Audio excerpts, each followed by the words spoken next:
Everyone, Alex Davis, going to give you a complete walkthrough of my Ranger Z520R. Had a lot of questions about the new R boat, so I'm just going to go from one end to the other and kind of show you how I've got mine rigged and all the features that Ranger's put in it that I really like that they've changed. I'll start here at the back. This is a 250 Pro XS 4-stroke. I've played a little bit with props, and 23 Fury 3 is the best prop I've seen for performance, for top end, for hole shot. Atlas jack plate. What I love about Atlas jack plate is you can adjust it so you can take off in shallow water, but also not just for shallow water running, to give you the best performance. From what I've seen, if you keep it on 20 on the gauge, or 2 inches on the height of it, that seems to give it the best hole shot and best speed. If you put it all the way lower, gives you a little bit better hole shot, but it also hurts the speed just by a couple miles an hour. This year I went with 10-foot power pole blades. I've always run 8-footers. This is the first time I've ever put 10s on a boat, and the reason being is I fish a lot of offshore grass where your boat's sitting in 5.9, 6.1, and you would think 8-footers would reach, but actually they don't reach because it's probably about 8 foot deep, so your 8-foot blades just don't reach. So I put 10-footers. Extremely happy with that. The only thing you have to watch out for is carports, garages, and low bridges, culverts. Just make sure you put them down about a foot, or probably bad stuff could happen. We'll go to the dash here. Ranger completely redid their dash this year. This is the ride system powered by Lowrance.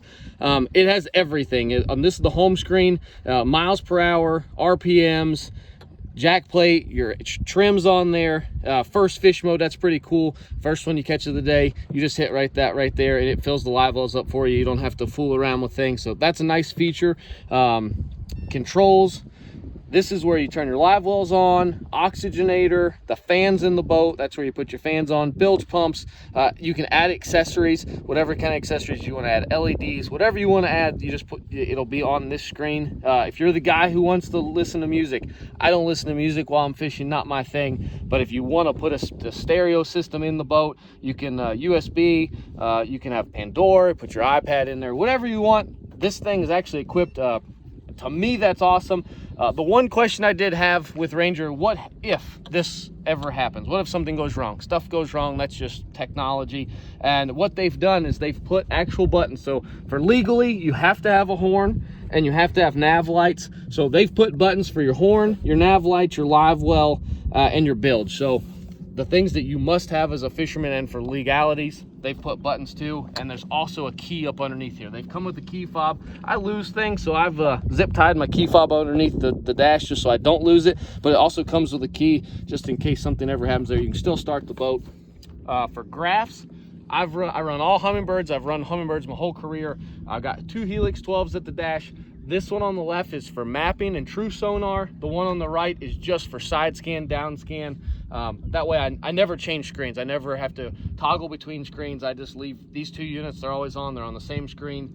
BoatLogix mounts, to me, that's the best mounts in the business, hands down. What I love about BoatLogix is they're indestructible. They're the most hardcore mount. When you pick one up in your hand, you realize real quick it's not something made cheap. It's very durable. It can handle anything, rough water.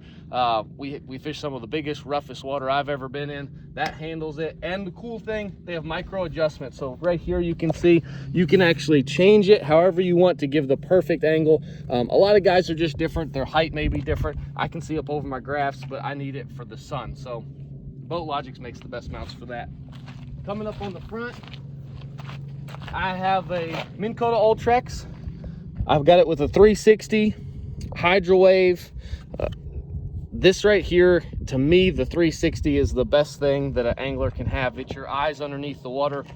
This year I went with something different. I put a Helix 15 just for 360, and I have a Helix 12 for mapping and sonar. I have a Mega Live on my other boat, my guide boat. I've been playing with it that way. When I feel like I'm gonna need it when we go up north, I'll put it on here. I just wanted to get really good with it and get as most use as I could with it. One thing I do is I put a heading sensor on my 360. That way I can mark waypoints. I can see waypoints on 360. Power pole foot switches. That's something I can't be without. Just makes it real easy. If you need to put your poles down, pick them back up, you can do it right up here. Troll jacket. if you only knew all the wires that's in there. TH Marine makes this awesome product here. It just makes things a lot easier. If I need to work on it, I can take this troll jacket off. I don't have 800 zip ties and a bunch of tape, so I have all my wires underneath here. It's just really, really simple, very, very easy for me.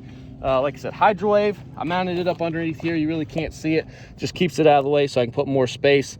I've never had a boat without a Hydrowave. The first time I ever used it, I believed, to me, it sold me. They came up schooling right by the boat, and it was as soon as I turned the thing on. So I've been sold ever since. Even if it doesn't make them school, make them bite, I believe it just hides your trolling motor noise. And that's huge to me, just being on the trolling motor. I think that hides it. And loons always come up to my boat. There's no reason a loon should keep coming to my trolling motor except for that Hydrowave. On the trailer, one thing I love about a Ranger trailer, this right here is the emergency brake. You don't have to worry about having a scotch or trying to rob a piece of wood or a rock at a hotel. That right there eliminates all that. I've done it in some sketchy situations on some pretty steep hills where I didn't know if it was going to work or not, and it held it true. So that's a great product by Ranger. I'm going to get up to the last thing on the outside of the boat here. The ladder. Ranger redesigned the ladder this year. Just a 2-step ladder. Doesn't matter if you end up falling out where you need it, or if you just want to go for a swim in the summer. It comes up on its own. It doesn't flop down. That's a great feature they have there. Now we get up in the good stuff.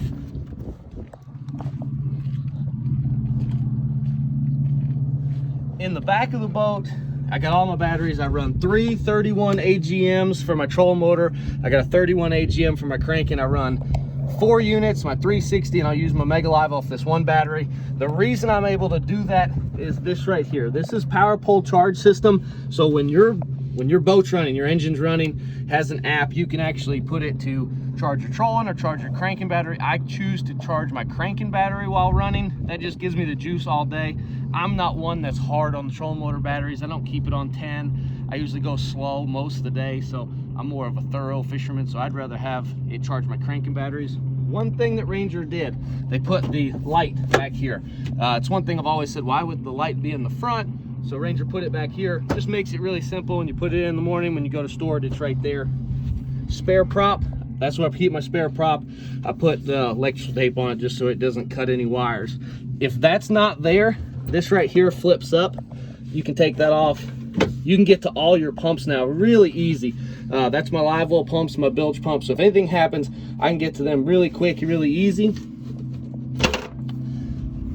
They've also put, I can't see it, it's back behind this battery, there's a bus box. So that's where all of your electronics and all of your accessories are run to that box. That way, I don't have everything run to this cranking battery where it looks a jumbled mess. And they've just put a on-off switch there. In the Livewell, they've installed a coil system already. So all you gotta do is just hook your coil clips to that. An oxygenator, that's an upgrade that you can keep standard on a Ranger. One thing I love about Ranger's Livewell is these screens. You can just unscrew these screens. You can clean your Livewell out really easy. I keep pool noodles in there. That just keeps them from bouncing their head off the top of here. This year they changed it and they put the net. You just put the net behind the seats. Before they've had it in the floor. Kind of was in the way in the floor. I really didn't love that idea. This I do love. I just keep it back here. I don't even know it's here. I don't have to take it in, take it out. At the dash I have a power pole switch here. This is the floor. It's not C-deck material. It's more of actually a hardcore plastic. It doesn't chip up. Hooks don't get it. It doesn't get dirty. And if it does, you just take a hose to it so it doesn't show color. One thing they've done is the drains in the bottom of the boat. Usually before they just had one drain in the middle. Problem is it would actually puddle up in each corner, and that's just kind of aggravating. So now they got 3 drains. They have 2 drains in each, 1 drain in each corner, 1 drain in the middle. It will never ever puddle up in your floors. They've changed the right here in the cooler. One thing I've always kind of said is I wish we had a bigger cooler. I have a lot of drinks with me. I usually take like a 6-pack of Mountain Dew and 12 waters and a bag ice, and it's pretty deep now. It holds stuff for probably 2 days. I think I put a case of waters and 12 pounds of ice in there. Didn't even have it filled up, which that's awesome. They made that bigger. And in the R series, they've also made the storage a whole lot bigger. It's deeper. You can put all my lure lock boxes in here, and then I can actually stack lure lock boxes on top of boxes. I'm that guy. I keep more, looks like a Bass Pro Shops inside my boat. I probably have more tackle than most people.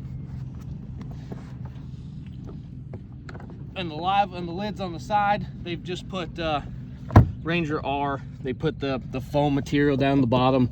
I like that. I usually just keep life jackets and stuff in the front, or extra tackle. Cool thing is they have the fan system, so you can, if you fish all day and it's rainy, you just turn on your ride system, go here, turn the fans on. That just recirculates air, keeps moisture away. But last thing they did that I love, these seats. These are grown men seats, I want to call them. I mean, you can see here, it handles you, super comfortable, really big. You don't feel like you're ever coming out of the seat. So they've had a lot of upgrades this year. If you have any questions, just comment on the video, send me a message, I'll answer any questions. But Ranger really changed the R series of boats. I love all the additions they've done. I didn't think they could ever make a boat better, but they keep seeming to do it. So that's my walkthrough Z520R.